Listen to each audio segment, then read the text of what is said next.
പദപ്രയോഗങ്ങൾ നമ്മുടെ നാട്ടിൽ എന്നല്ല ലോകത്തെവിടെയും സർവ്വസാധാരണമായി ഉപയോഗിക്കപ്പെടുന്ന ഒരു കാര്യമാണ്. സ്വകാര്യ വേളകളിൽ അടുത്ത സുഹൃത്തുക്കളോടും മറ്റും അസഭ്യം പറയുന്നത് അധികം ആരും തന്നെ ഒരു തെറ്റായി കാണാറില്ല. എല്ലാം അതിൻ്റെതായ ഒരു സെൻസിലെടുത്ത് ചിരിച്ച് തള്ളുകയാണ് നമ്മൾ സാധാരണ ചെയ്തു പോരുന്ന ഒരു പതിവ്.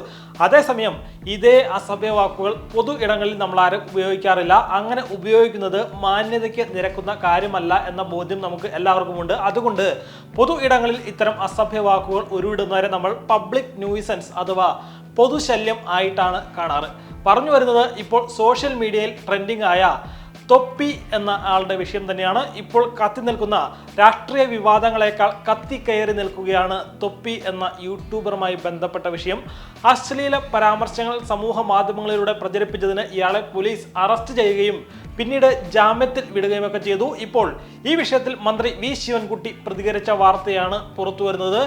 വിദ്യാർത്ഥികളെ വഴിതെറ്റിക്കുന്ന സോഷ്യൽ മീഡിയ പ്രചാരകർക്കെതിരെ പൊതുവിദ്യാഭ്യാസ വകുപ്പ് കർശന നിയമ നടപടി സ്വീകരിക്കുമെന്നാണ് മന്ത്രി വി ശിവൻകുട്ടി പറഞ്ഞിരിക്കുന്നത്. തിരുവനന്തപുരം പൊതുവിദ്യാഭ്യാസ ഡയറക്ടറുടെ കാര്യാലയത്തിൽ വിദ്യാഭ്യാസ ഓഫീസുകളുടെ ശുചീകരണ പ്രവർത്തനങ്ങളുടെ സംസ്ഥാനതല ഉദ്ഘാടനം നിർവഹിച്ചതിന് ശേഷം മാധ്യമങ്ങളോട് സംസാരിക്കുകയായിരുന്നു മന്ത്രി.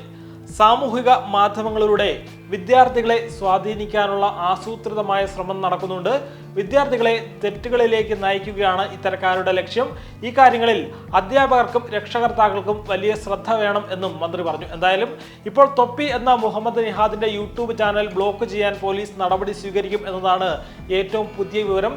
ഇയാൾക്കെതിരെ കൂടുതൽ പരാതികൾ ഉയർന്ന സാഹചര്യത്തിലാണ് നടപടി. കണ്ണൂർ മാങ്ങാട് സ്വദേശിയാണ് തൊപ്പി എന്നറിയപ്പെടുന്ന നിഹാദിന്റെ മുറിയിൽ നിന്ന് കണ്ടെടുത്ത ഇലക്ട്രോണിക് ഉപകരണങ്ങളിൽ നിന്ന് കൂടുതൽ തെളിവുകൾ കണ്ടെത്താനായിട്ടില്ല എന്നാണ് സൂചന.